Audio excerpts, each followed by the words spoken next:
भाजपा सरकार ने राष्ट्रीय सुरक्षा को बलिदान कर दिया। जो नवीनतम खुलासा है राफेल के भ्रष्टाचार को दफनाने के लिए किस तरह मोदी सरकार ने सीबीआई और ईडी के साथ मिलकर एक साठगांठ करके कैसे इस पूरे मामले को रफा दफा करने का प्रयास किया। प्रधानमंत्री की अगुवाई वाली एक समिति सीबीआई के निदेशक आलोक वर्मा को मध्य रात्रि में तख्ता पलट करके हटा देती। मोदी सरकार ने मध्य रात्रि जो तख्ता पलट सीबीआई में करके प्रमुख को हटाया था, वो क्यों हटाया? इशारे तो तमाम यही हैं कि बैठक हुई है तभी तो ये लीपापोती हो रही है, तभी तो सीबीआई डायरेक्टर को आधी रात को हटाया जाता है, तभी तो इतने कागज बरामद होने के बाद भी कोई कार्यवाही सुषेण गुप्ता पर नहीं होती। नरेंद्र मोदी जी ने रक्षा मंत्रालय की अनुशंसा के बावजूद ये इंटीग्रिटी क्लॉज खुद हस्तक्षेप करके हटाया।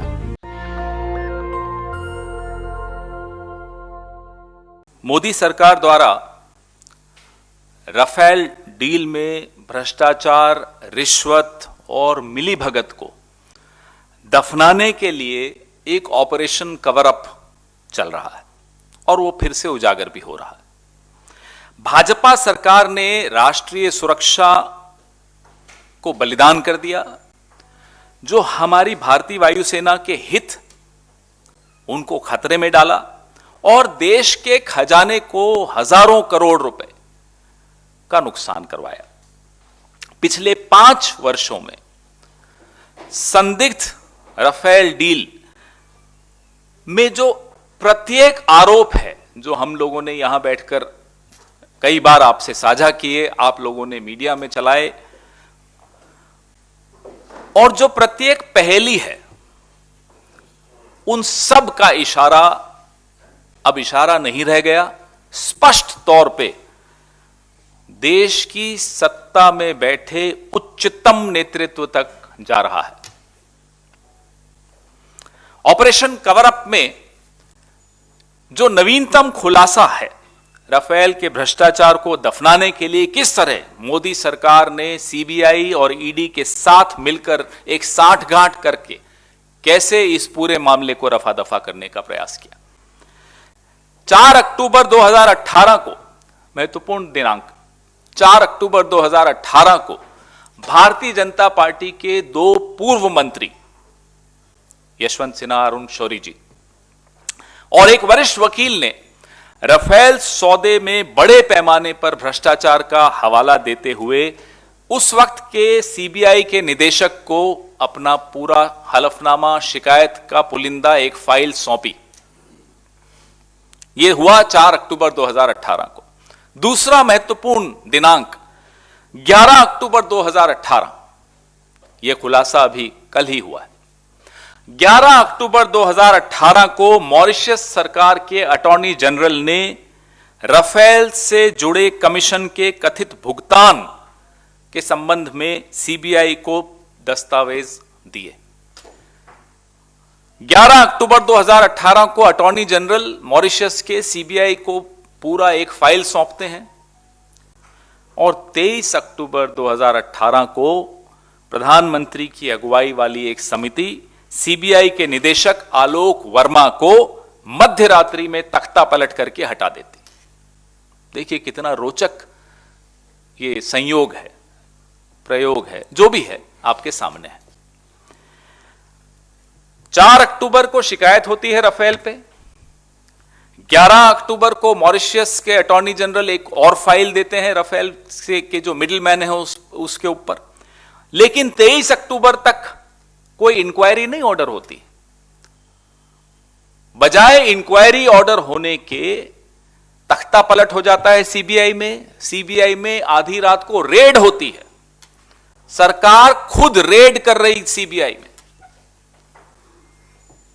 आलोक वर्मा को हटाया जाता है और अपने चहेते नागेश्वर राव को सीबीआई का निदेशक बना दिया जाता है। यह प्रधानमंत्री की अगुवाई वाली समिति करती है, कोई और नहीं करता। प्रधानमंत्री स्वयं यह काम कर रहे हैं। मोदी सरकार और सीबीआई ने पिछले 36 महीने में, यह तो हुआ जी 2018 तक की बात, 2018 से शुरू करिए और आज नवंबर कि 9 तारीख 2021 में हम बैठे हैं, तो 36 महीने में कमीशन और भ्रष्टाचार के सबूतों पर कोई कार्रवाई क्यों नहीं की? इस मामले को क्यों दफनाया गया? मोदी सरकार ने मध्य रात्रि जो तख्ता पलट सीबीआई में करके प्रमुख को हटाया था, वो क्यों हटाया? उस निर्णय के राफेल से क्या संबंध है? राफेल घोटाला सिर्फ कोई 60-65 करोड़ रुपए के रिश्वत का घोटाला नहीं है, सिर्फ उतना ही मुद्दा नहीं है।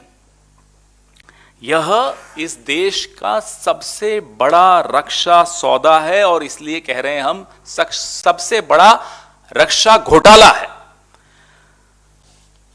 कांग्रेस और यूपीए की सरकार ने अंतर्राष्ट्रीय टेंडर के जरिए, जब वो टेंडर खुला, L1 आया, 526 करोड़ रुपए प्रति लड़ाकू विमान उसमें कीमत आई। बातचीत शुरू हुई, नेगोशिएशंस होती हैं। इतनी बड़े रक्षा सौदे में ऐसा नहीं होता कि एक रात में हो जाता है। मोदी सरकार ने क्या किया? हम तो 2014 में हार गए।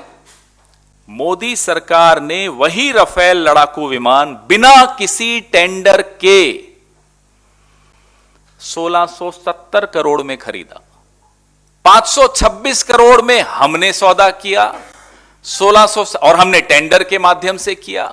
1670 करोड़ में बिना टेंडर के 36 विमान नरेंद्र मोदी जी ने लिए। ये रट गया हमको, आपको भी रट गया होगा, देश को भी अब रट गया है।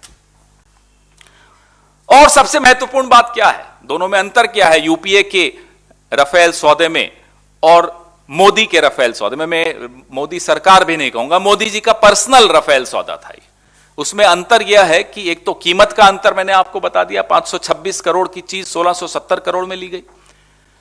दूसरा, ट्रांसफर ऑफ टेक्नोलॉजी, तकनीक का, प्रौद्योगिकी का हस्तांतरण, जो सबसे महत्वपूर्ण, और भी कई महत्वपूर्ण हमारे सौदे में मुद्दे थे, बिंदु थे, लेकिन यह बहुत महत्वपूर्ण बिंदु था कि 108 विमान 126 में से हिंदुस्तान में बनने थे। हमें टेक्नोलॉजी 526 करोड़ में ना केवल विमान मिल रहे थे, टेक्नोलॉजी भी मिल रही थी। मोदी जी के सौदे में 1670 करोड़ का विमान बिना टेक्नोलॉजी ट्रांसफर के खरीदा गया। तीसरा महत्वपूर्ण अंतर, 126 विमानों को घटाकर 36 कर दिया गया। देखिए, मैं वापस से गिना देता हूं। नंबर 1, बिना टेंडर के किया गया। नंबर 2, 526 करोड़ की चीज 1670 करोड़ में ली गई। नंबर 3, बिना ट्रांसफर ऑफ टेक्नोलॉजी, बिना तकनीक हस्तांतरण के। नंबर 4, 126 विमानों को घटाकर 36 कर दिया गया। और महत्वपूर्ण बिंदु आ रहा है, 5वां बिंदु, जो नो करप्शन क्लॉज था कि इसमें भ्रष्टाचार या कोई मिडिलमैन या कोई इन्फ्लुएंस पेडलिंग या कोई प्रभाव डालने का प्रयास ये नहीं होना चाहिए, ये यूपीए के टेंडर में था। ये आवश्यक होता है किसी भी रक्षा सौदे में, और इतना बड़ा रक्षा सौदा। सरकार में हम भी रहे हैं, 5 रुपए की भी चीज खरीदनी हो तो टेंडर के जरिए होती है, एक प्रक्रिया के जरिए होती है। ये 5वां सबसे महत्वपूर्ण बिंदु और सबसे महत्वपूर्ण अंतर यूपीए के राफेल सौदे में और मोदी जी के राफेल सौदे में था कि मोदी जी ने खुद आगे बढ़कर निजी तौर पर हस्तक्षेप करके, रक्षा मंत्रालय को नजरअंदाज करके, बाईपास करके यह क्लॉज हटाया। ये इतना महत्वपूर्ण बिंदु है इस आज की प्रेस वार्ता का। यह हम पहले भी बता चुके हैं, लेकिन आज ये ज्यादा महत्वपूर्ण हो जाता है कि मोदी जी ने खुद हस्तक्षेप करके नो करप्शन क्लॉज या इंटेग्रिटी क्लॉज हटाया। तो French news portal Mediapart FR ने एक और कल चौंकाने वाले खुलासे में कुछ ताजा चीजें उजागर की हैं, तथ्य उजागर किए हैं कि कैसे इस बिचौलिए सुषेण गुप्ता, जिसका नाम है, ने 2015 में भारत के रक्षा मंत्रालय से जो भारतीय वार्ता दल था, इंडियन नेगोशिएशन टीम थी, उसके गोपनीय दस्तावेज 2015 तारीख, ये भी बड़ी महत्वपूर्ण है, ये सन बड़ा महत्वपूर्ण है, इंडियन नेगोशिएशन टीम के गोपनीय दस्तावेज, जिसमें भारत की तरफ से जो कैलकुलेशन की जा रही थी कि कितने में यह लेना चाहिए, वो आंतरिक था, वो गोपनीय था, अति गोपनीय था। वह गोपनीय दस्तावेज इस सुषेण गुप्ता ने दसॉल्ट को दिए। और ऐसा नहीं है कि सरकार के पास यह जानकारी नहीं थी। ये देखिए कितना महत्वपूर्ण बात है कि सरकार के पास जानकारी हो कि ऐसा गलत हो रहा है। न केवल सरकार ने गलत होने दिया, बल्कि उस गलत को मदद की, वो इंटीग्रिटी क्लॉज हटाकर। क्या यह सही नहीं है कि ईडी प्रवर्तन निदेशालय ने 26 मार्च 2019 की छापेमारी में 2019 26 मार्च को ईडी छापा मारती है सुषेण गुप्ता के ठिकानों पर, और ये तमाम गुप्त रक्षा मंत्रालय के दस्तावेज बरामद किए। और ये चार्जशीट में, किसी अन्य प्रकरण की चार्जशीट में लिखा है ईडी ने कि हमने ये तमाम दस्तावेज वहां से बरामद किए हैं। कौन से दस्तावेज थे, मैं बताता हूं आपको। बेंचमार्क मूल्य दस्तावेज दिनांक 10/8/2015, किसकी सरकार थी? नरेंद्र मोदी की सरकार थी। बेंचमार्क प्राइस कि राफेल के एक एक लड़ाकू विमान का बेंचमार्किंग जो होता है प्राइस का, वो आंतरिक होता है, वो गोपनीय होता है। वो आपस में रक्षा मंत्रालय के विशेषज्ञ बैठकर तय करते हैं कि नेगोशिएशन टीम को हम ये सहायता कैसे करेंगे कि आप जब सौदा करें तो आपको ये बिंदुओं पे बात करके कीमत घटानी है और उसमें जो फीचर्स हैं वो बढ़ाने हैं। ये तो पहला डॉक्यूमेंट बरामद हुआ।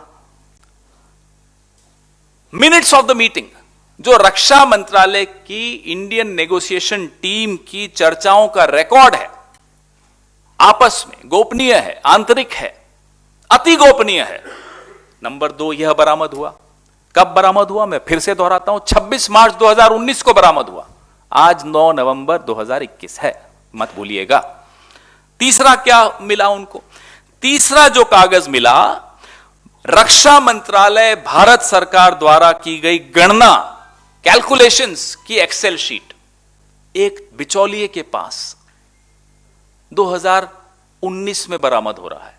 मोदी जी की ईडी कर रही है 2019 और आज 2021। यूरोफाइटर, जो कि दसॉल्ट का राइवल है, ने एक पत्र उस वक्त स्वर्गीय अरुण जेटली जी को लिखा था कि हम 20% डिस्काउंट देंगे बिड ऑफर पर, ओरिजिनल बिड प्राइस पर।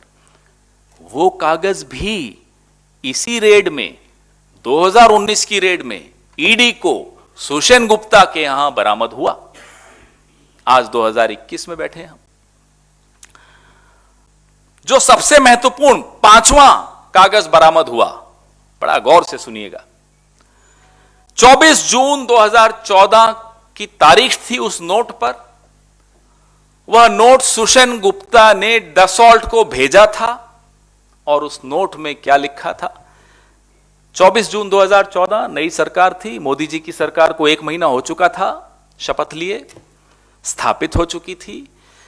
सुषेण गुप्ता उस नोट में लिखते हैं दसॉल्ट कंपनी को कि पॉलिटिकल हाईकमांड के साथ मैं आपकी बैठक करवा सकता हूं।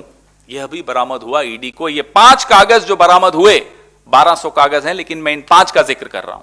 यह 5 कागज जो बरामद हुए, उसको लेकर सरकार 26 मार्च 2019 से 9 नवंबर 2021 तक क्यों बैठी रही? पहले तो आप सीबीआई को हटा देते हैं, डायरेक्टर को रेड डालते हैं उसके ऑफिस में, इतनी घबराहट है आपको रफेल को लेकर। फिर जब आपको कागज बरामद होते हैं, ईडी की फाइल, केस फाइल में वो कागज दर्ज हैं, मौजूद हैं, पत्रकारों ने देखे हैं, तो क्या सरकार ने नहीं देखे होंगे? हम यह जानना चाहते हैं, जो 5वां बिंदु था, पॉलिटिकल हाईकमांड। मोदी सरकार, क्या आप खुद है पॉलिटिकल हाईकमांड, तो क्या आपकी पॉलिटिकल हाईकमांड से किसी की बैठक सुषेण गुप्ता ने कराई? इशारे तो तमाम यही हैं कि बैठक हुई है, तभी तो ये लीपापोती हो रही है, तभी तो सीबीआई डायरेक्टर को आधी रात को हटाया जाता है, तभी तो इतने कागज बरामद होने के बाद भी कोई कार्रवाई सुषेण गुप्ता पर नहीं होती इस प्रकरण में। यह राष्ट्रीय सुरक्षा को खतरे में डालना राष्ट्रद्रोह और आधिकारिक गोपनीयता के अधिनियम का घोर उल्लंघन है, उससे कम कुछ भी नहीं है। ईडी ने घोटाले की जांच के लिए इन सबूतों को आगे क्यों नहीं बढ़ाया, हमारा यह सवाल है आपसे। तब मोदी सरकार ने दस्तावेजों को लीक करने वाले राजनीतिक कोई व्यक्ति हो, रक्षा मंत्रालय का कोई व्यक्ति हो, कोई तो होगा जिसने लीक किया होगा। मिनट्स ऑफ द मीटिंग है, नेगोशिएशन टीम की आंतरिक कागज हैं, जो पत्र यूरोफाइटर ने अरुण जेटली जी को लिखा था, अति गोपनीय पत्र है। वो तमाम चीजें एक दलाल के पास आपको मिलती हैं और आप कोई एफआईआर नहीं करते, कोई एक्शन नहीं लेते। आप हमें बताइए आपने क्या एक्शन लिया इन सब के खिलाफ? किसने ये गोपनीय कागज लीक किए? मोदी जी ने स्वयं हस्तक्षेप करके anti corruption, no corruption clause क्यों हटवाया? यह किसी भी रक्षा सौदे में भ्रष्टाचार विरोधी खंड जो होता है, नो करप्शन क्लॉज जो होता है, जो हमारा डिफेंस प्रोक्योरमेंट प्रोसीजर है, उसका ये एक स्तंभ है, बड़ा महत्वपूर्ण स्तंभ है, और वो आपने खुद हस्तक्षेप करके हटवाया। आपको देश के हितों से क्या दुश्मनी है, हम यह जानना चाहते हैं। जुलाई 2015 में इंटर गवर्नमेंटल एग्रीमेंट, अंतर सरकारी समझौते में रक्षा मंत्रालय के जोर देने के बावजूद सितंबर 2016 में प्रधानमंत्री नरेंद्र मोदी द्वारा यह खंड हटाने की मंजूरी दी गई। यह सब आधिकारिक रिकॉर्ड का मामला है, सब कुछ सबके सामने है, कोई चीज ऐसी नहीं है जो बिना कागजों के हम बोल रहे हैं। नरेंद्र मोदी जी ने रक्षा मंत्रालय की अनुशंसा के बावजूद ये इंटीग्रिटी क्लॉज खुद हस्तक्षेप करके हटाया। क्या यही कारण है कि सीबीआई और ईडी ने 11 अक्टूबर 2018 से आज तक राफेल सौदे में भ्रष्टाचार की जांच से कन्नी काटी, आज तक इनकार करते रहे?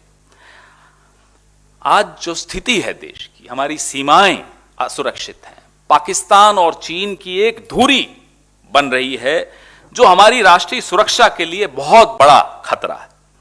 एलएसी के पार बुनियादी ढांचे का निर्माण, नई हवाई पट्टियों का निर्माण, मिसाइल आदि जो चीन कर रहा है, वो एक गंभीर चिंता का विषय। इस संदर्भ में हम प्रधानमंत्री जी से यह भी जानना चाहते हैं कि उन्होंने भारतीय वायुसेना से परामर्श किए बिना लड़ाकू विमानों की संख्या 126 से घटाकर 36 कैसे व क्यों की? भारत के हितों से, भारत की सुरक्षा के साथ जानबूझकर खिलवाड़ करने का आरोप हम नरेंद्र मोदी पर लगाते हैं। उन्होंने भारत में प्रौद्योगिकी हस्तांतरण, ट्रांसफर ऑफ टेक्नोलॉजी, जो एचएएल द्वारा राफेल का निर्माण होना था, उससे इनकार क्यों किया? क्यों भारत के हितों से खिलवाड़ किया? भारत के बेरोजगार नौजवानों के हितों से खिलवाड़ किया। भ्रष्टाचार विरोधी खंड को नरेंद्र मोदी ने स्वयं हस्तक्षेप करके क्यों निरस्त किया, जो कि रक्षा खरीद प्रक्रिया के अनुसार किसी भी निविदा के लिए बहुत ज्यादा आवश्यक है। राफेल घोटाले में अपनी स्वयं की भूमिका की जांच के आदेश न देकर उन्होंने सुषेण गुप्ता की पूरी सहायता की, यह हमारा तथ्यों के साथ आरोप है। नेशनल दस्तक की आपसे गुजारिश है कि अगर इसको बचाना चाहते हैं तो नेशनल दस्तक को सब्सक्राइब करने के लिए रेड कलर के सब्सक्राइब बटन को दबाएं, फिर बेल आइकन की घंटी दबाएं। नेशनल दस्तक को बचाने के लिए बहुत जरूरी है कि हर खबर को शेयर करें, लाइक करें, कमेंट जरूर करें।